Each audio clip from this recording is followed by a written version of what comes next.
Essa coluna que saiu esta semana na revista Clínica foi sobre a tomada de decisão dos planejamentos estético-funcionais. Então, como as determinantes oclusais, as 5 determinantes variáveis da oclusão, elas estão relacionando com as decisões do planejamento estético-funcional. Primeiro ponto é, o que são as determinantes variáveis e o que são as determinantes fixas? As determinantes variáveis são elas as que nós podemos modificar tanto com a orto quanto com a prótese. E as determinantes fixas são aquelas que não variam com o nosso tratamento. Então, ângulo de Bennett, distância intercondylar e ângulo de eminência não variam com o nosso tratamento. Essas determinantes fixas, elas estão descritas aqui na planilha, na tabela, mas nós não podemos alterá-las. O que a gente pode alterar num planejamento estético, num planejamento funcional? Plano oclusal, curva de Spee, curva de Wilson, transpasse vertical e transpasse horizontal. Então, o que é cada uma dessas determinantes e como a gente aplica ela na realidade das nossas reabilitações? Eu vou trazer aqui o nosso mapa de primeira consulta novamente, né? A gente está na série Primeira Consulta e Planejamento. E quando a gente tem esse quadro aqui claro na nossa cabeça, nós podemos, de fato, evoluir num bom planejamento estético-funcional. Eu percebo que nós investimos muito tempo aqui, em fotografia de rosto, sondagem periodontal às vezes, mas fotografia de rosto, definição de parâmetros estéticos de sorriso. Isso tudo aqui a gente bateu muito bem com os nossos alunos ao longo desses últimos anos. Mas partindo para a análise criteriosa do periodonto e partindo para uma análise criteriosa de disfunção temporomandibular, de dor, de bruxismo, de qualidade do sono, muitas vezes isso aqui ficou escasso na nossa rotina clínica. E aqui, onde é o caso de reabilitação, nós também podemos falar um pouquinho mais ao longo dessas lives. Eu percebo que os nossos alunos pulam de definição dos parâmetros estéticos para comunicação com o técnico. E existe uma caminhada antes disso, né? Diagnosticar o paciente, saber se ele tem dor, o bruxismo, a sequência. E aí sim, zerou aqui, não tem nada para eu tratar. Vou posicionar a mandíbula em cêntrica ou em máxima intercuspidação. Aqui eu decido. E eu decido aqui se o paciente tiver saído de toda essa zona de parafunção e de dor e não tiver nada aqui que eu tenha que mexer ou condicionar a musculatura ou nada, zerou aqui, aí eu passo cêntrica ou máxima, a hora dele ser registrado e sim, enxergo como essas determinantes variáveis da oclusão devem orientar o nosso planejamento e é disso que eu vou falar hoje. Tá bom? Então, olha esse caso. Esse caso bem interessante. O paciente chegou, trabalha aqui com a gente, né? A paciente chegou e ela tinha uma queixa de trocar os centrais, tinha sofrido um acidente, enfim. Muitas questões oclusais. Parece que esse premolar tem que ser intruído em primeiro lugar, quando a gente vem com fotografia de rosto. E nós vamos partir das fotografias, que nós falamos bastante, fotografia frontal com spandex, fotografia com 45 graus, fotografia com o lábio entreaberto. Para que serve essa fotografia? Essa fotografia serve para que a gente possa saber se eu devo ou não aumentar a borda dos incisivos, né? Então, a partir daí, nós definimos o tamanho dos centrais. Os centrais estão aumentando ultimamente, né? Um central estético, ele já vai para 11, 12 muitas vezes. Antes, os nossos centrais máximos eram de 10. Mas lembrando aqui a proporção, 10, 8,5, 10, 8 e 10, 7,5, determina se o dente vai ser mais oval, mais quadrado ou bem quadrado. Uma proporção de 85%, ele é bem quadrado. Beleza, então definimos que temos que aumentar os incisivos. Na fotografia de 45 graus é a fotografia que a gente vê o plano oclusal, né, a curva de Spee. Vemos de forma frontal os dentes posteriores. Me parece que esse premolar precisa ser intruído. E aí nós vamos voltar na nossa sequência, que é essa. Nós vamos voltar aqui, ó. Nós vamos caminhar, na verdade, para cá. Não tem nada de pério, definimos os parâmetros estéticos e agora a gente vai caminhar no diagnóstico dessa paciente. Tem bruxismo, não tem bruxismo, tem apneia, não tem apneia? Vai fazer placa diagnóstica, como é que é o sono, como é que a gente vai passar para reabilitação e pedir o encerramento. E aí sim, uma vez que a gente definiu o tamanho do central, vamos agora, definimos que podemos aumentar o central, vamos ao nosso questionário um questionário de bruxismo e dor, que é um questionário onde a gente vai trabalhar se o paciente tem algum desconforto na musculatura, se tem dor, se tem cefaleia, se tem estalo, se usa medicação para dormir. Aqui ele vai assinalar onde ele tem dor, onde ele não tem dor, se tem história de sinusite, se tem uso crônico de alguma medicação e ronco.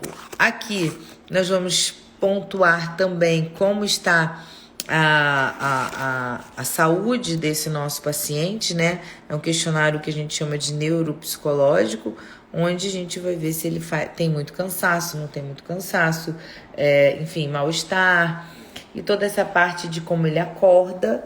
E aqui nós vamos indicar, quando já tivermos o diagnóstico, os hábitos do sono.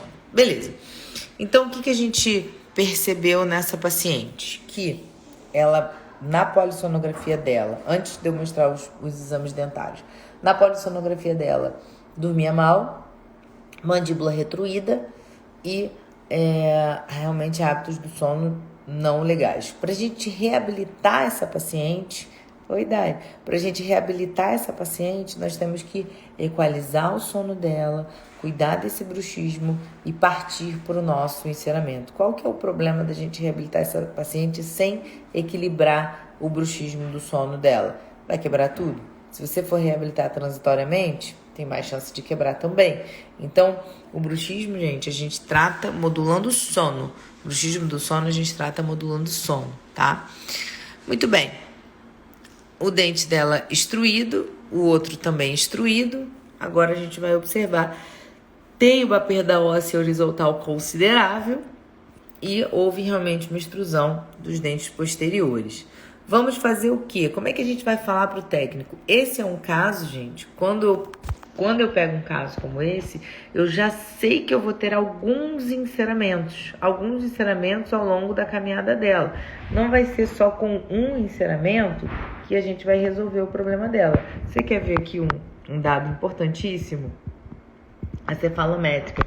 Dois exames novos que a gente tem aqui, ó, para você, que é cefalométrica de perfil, com traçado da USP, e a cefalométrica de McNamara.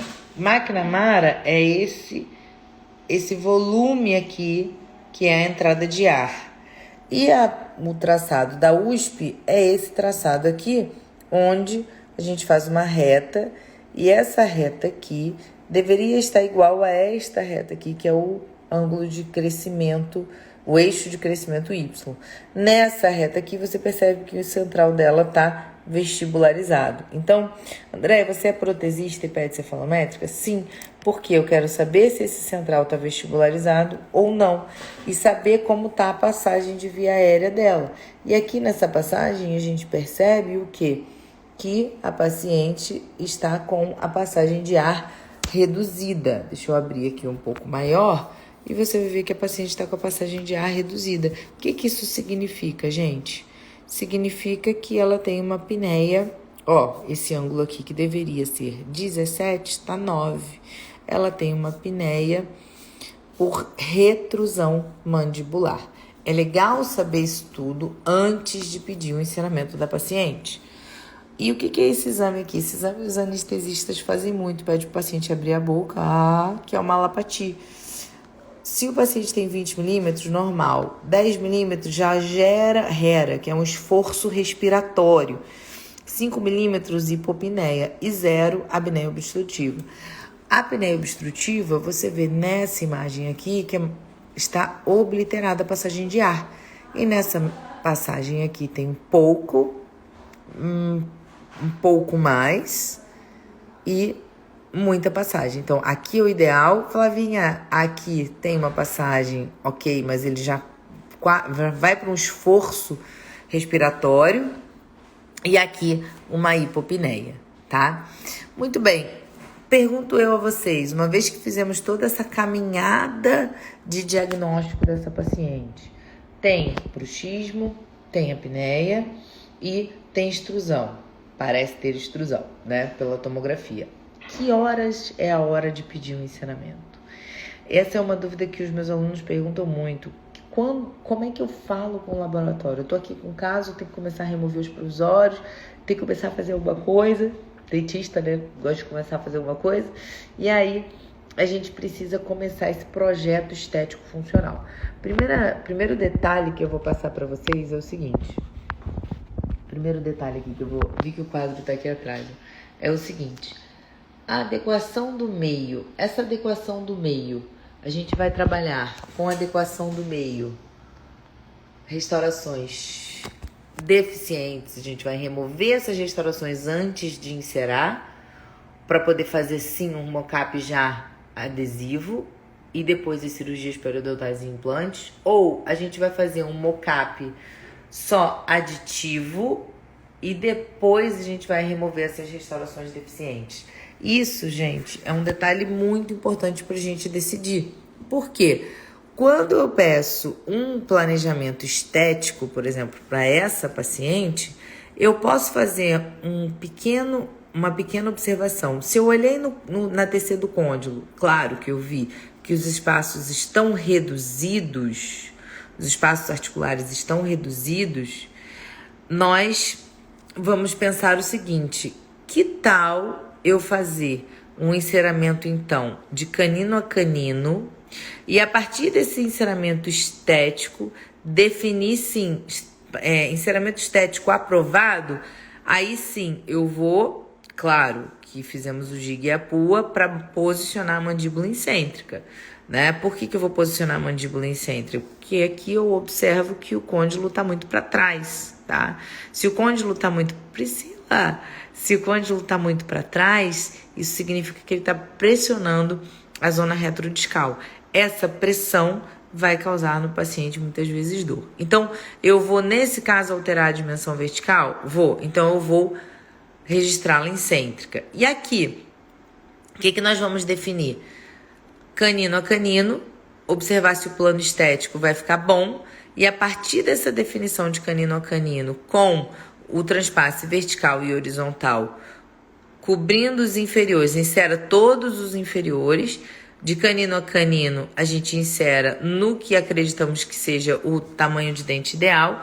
Depois nós vamos para as determinantes posteriores e superiores, que é SPI, Wilson e plano oclusal. Então, eu vou explicar para vocês direitinho aqui, ó, na live.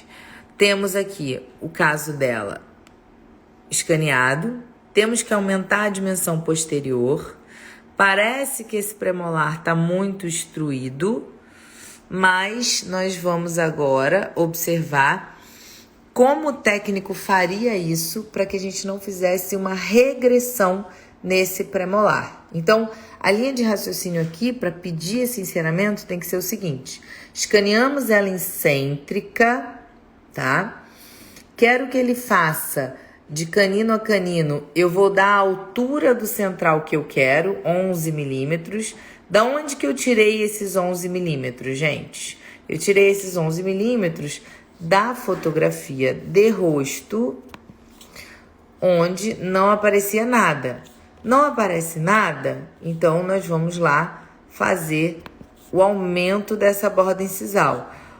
Quanto que a gente vai fechar no articulador para ter a dimensão ideal? Essa é uma outra pergunta que os alunos me fazem muito. Vou explicar para vocês. Nós vamos escanear com o gig com a menor abertura possível, tá? Aumentar o central até 11 milímetros, porque na fotografia de rosto com lábio em repouso percebemos que seria o tamanho ideal do central. A partir desse aumento do central com a mandíbula incêntrica, aumentamos os inferiores, os incisivos inferiores, essa sequência que o técnico vai fazer, e trava os caninos. A partir daí, a gente vai decidir se vai intruir esse premolar ou se não vai ser necessário. Então, essa foto com a boca entreaberta, ela é fundamental. Definir o tamanho dos centrais é fundamental e fazer um bom registro cêntrico é fundamental.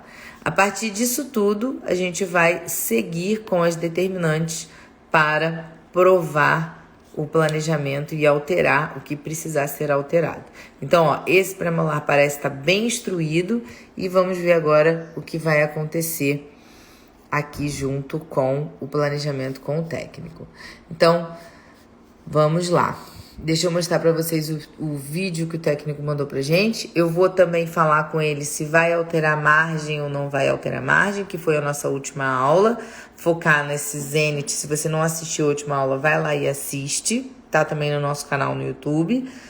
Nós temos aqui, ó, que decidir, vai subir essa margem gengival ou não vai? Por isso que é importante a gente calibrar a régua. Se vai subir a margem gengival, a gente vai subir a margem gengival em quanto? Beleza? Decidimos, então, subir a margem gengival do canino acompanhando o central. Os dois centrais vão ser os guias da margem gengival.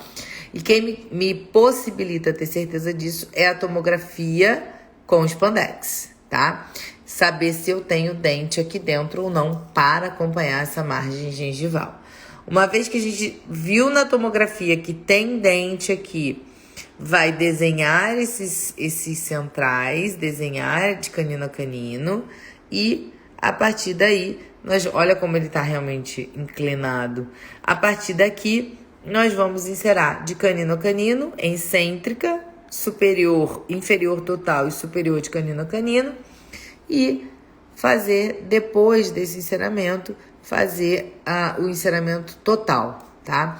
Isso aqui é o que eu sempre falo com os alunos. O ideal é você remover essas cáries e fazer resinas para mandar para o técnico encerar, tá? Idealmente, a adequação do meio deve ser feita antes. Por quê? O mocap somente aditivo, numa situação dessa, ele não vai funcionar. Ele não vai funcionar para venda, porque o volume vai estar exagerado.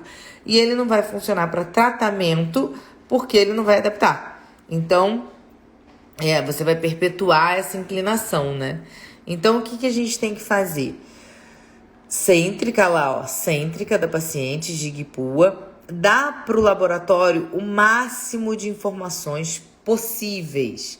Primeira informação, central, 11 milímetros. Eu quero que o central tenha 11 milímetros.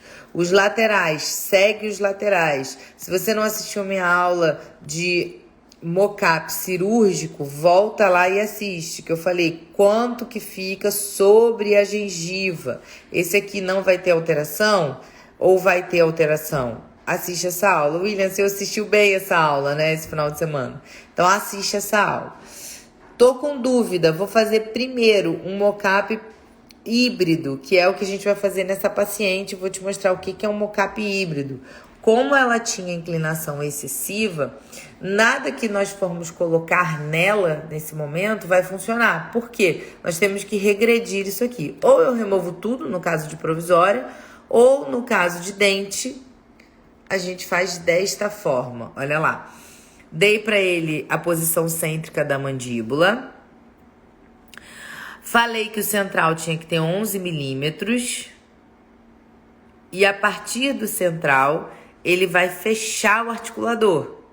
Como é que ele vai fazer isso? Ó, fez o enceramento.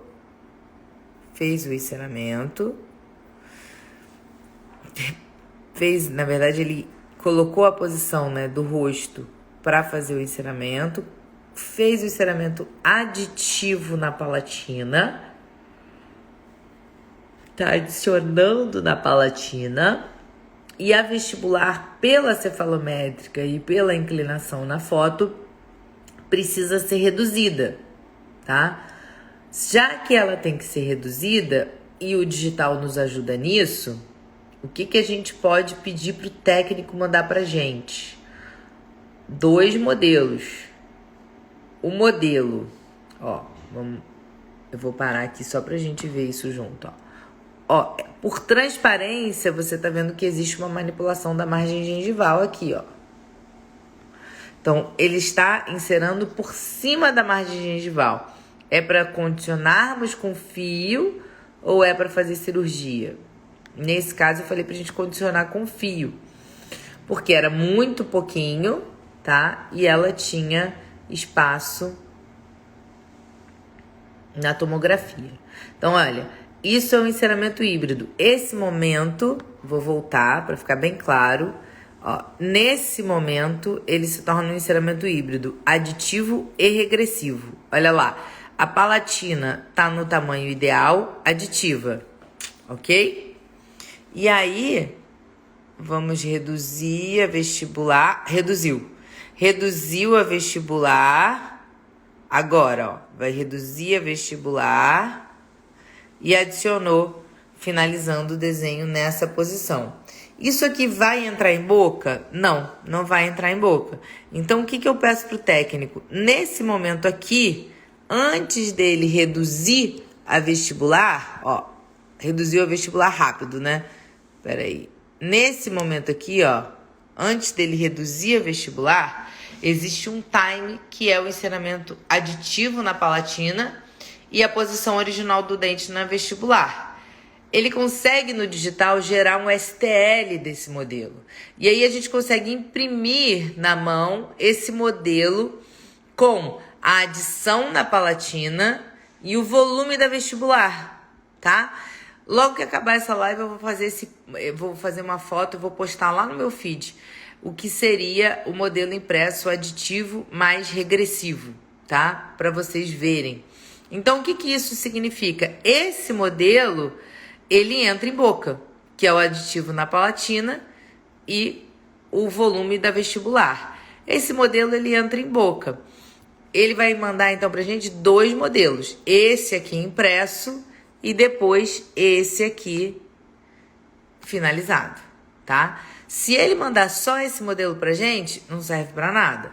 Mas se ele mandar pra gente esse aqui, a gente consegue fazer o quê? Regredir a vestibular e adicionar depois todo mundo, tá bom? Isso também vai ser a próxima coluna da Revista Clínica, que já tá quase pronta. E quem não foi ainda inscrito para o congresso, por favor, se inscreva que tá terminando, viu? Esse é o time, ó, do aditivo mais regressivo. Acho que ficou claro agora, né? E por que a gente não inserou os posteriores superiores?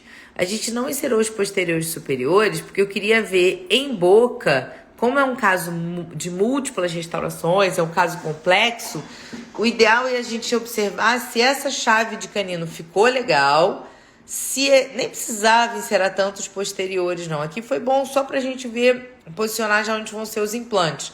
Mas o mais importante é a gente saber que se de canino, o canino ficou bom, então sim, a gente pode seguir agora o enceramento oclusal, tá? Então, esse, tá vendo, ó? Pode tirar e fazer só de canino a canino. Foi o que a gente fez. Nós fizemos resina transitória injetada de canino a canino e estamos agora no processo de implantação, enxerto, tratar canal, trocar pino, essa parte toda. É um caso difícil, né? Um caso complexo, mas é um caso bem interessante, onde a gente consegue ver agora em boca. Lembra daquele premolar que nós achamos que íamos intruir? A dúvida era, vamos intruir o premolar? Olha o que aconteceu na hora do mocap.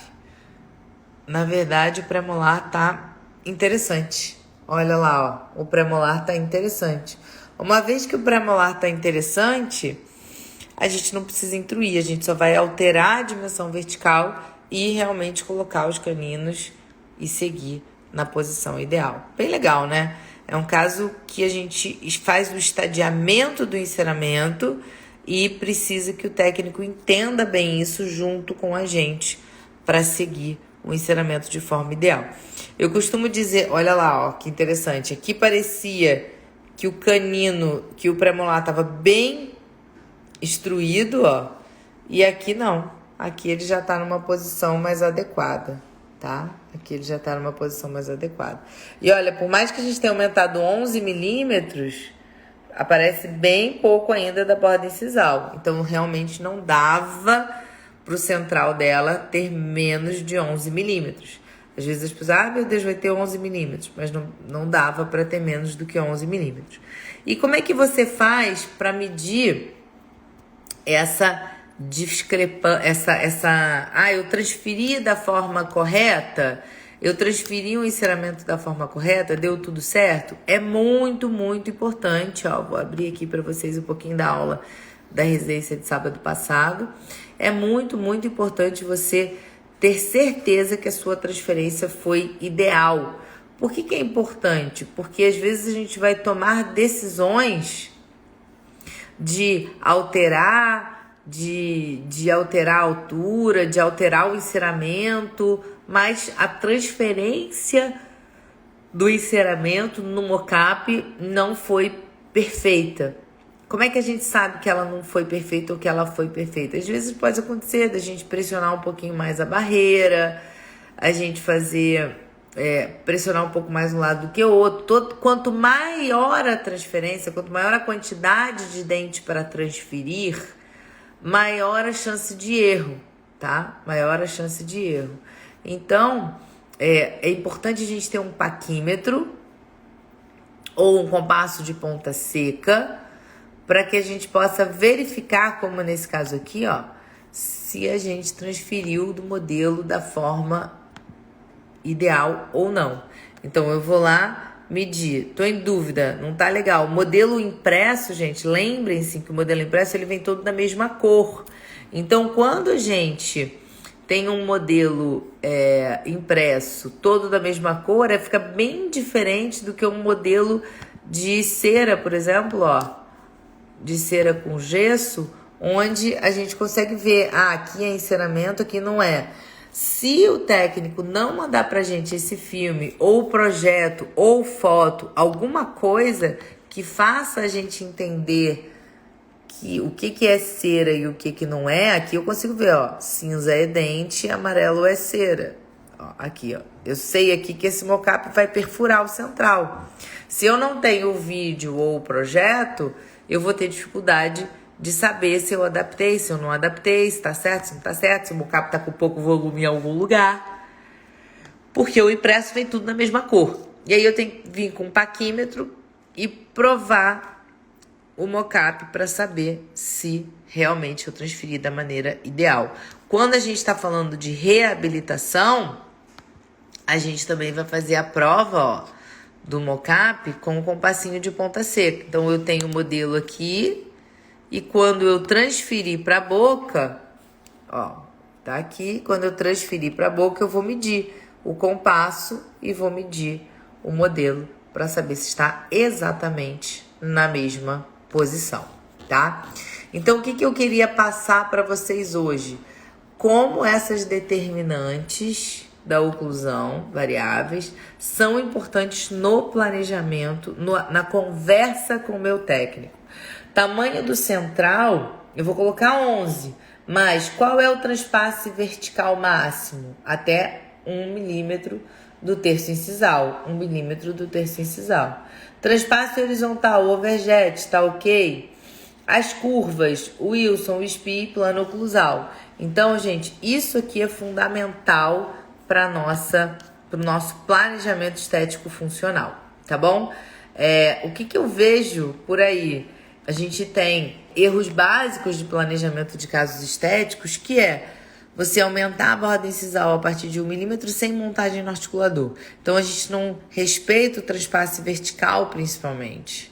Trava a mandíbula do paciente e ele começa a ter um desconforto muito grande, porque o dente, uma vez que você aumentou a espessura incisal, ele vai ter travamento se essa guia, se essa protusiva não estiver suave. E também envolver 10, 12 dentes da maxila por estética, sem observar o deslize ideal da protusiva e da lateralidade. Então, essa relação função-estética, ela é muito importante. Você não pode piorar a função porque você está devolvendo estética. Elas têm que caminhar juntas. Então, o grande ponto aqui da aula hoje é comunicação com o técnico sobre esse enceramento híbrido. Técnico, vai ser regressivo. Você consegue me mandar um modelo da onde é regressivo e da onde é aditivo? Para quê? que se eu colocar isso em boca, eu consigo reduzir e chegar até esse ponto para aí sim entrar com o modelo aditivo, só aditivo. Beleza?